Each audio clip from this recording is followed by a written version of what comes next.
লাউ যে মানুষের অভাবে দেখেন বাগানগুলো নষ্ট হয়ে যেতেছে, কলা বাগান দেখেন, এই কলা এটা নষ্ট, এই একটা আছে এটা নষ্ট, পুরা বাগান এরকম বাগানের ভিতর অ্যাভেলেবেল কলা আছে, কলা প্রত্যেকটা কলা নষ্ট হয়ে দেখেন, এই বাগানটা পুরো ধ্বংস হয়ে গেছে।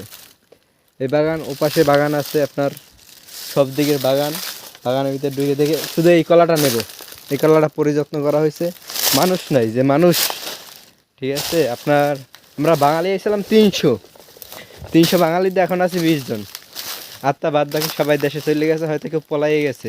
কিন্তু আমরা যখন লোক ছিলাম তখন মানুষে দাম দিত না, মূল্য দিত না, যে আমাদের শুধু 6 মাস মাগনা খাড়াইছে, কোনো টাকা দেয় না, পয়সা দেয় না এই কলা বাগানে।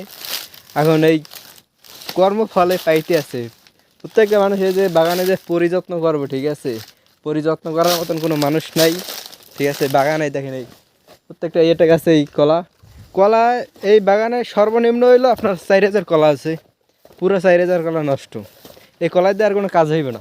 দেখেন এই একশোটা বিশাল, এই এসব কলা পুরা বাগানে সব জায়গায় কলা আছে, এসব কলা কোনো কাজ করা যাবে না, লোক নাই মানুষের।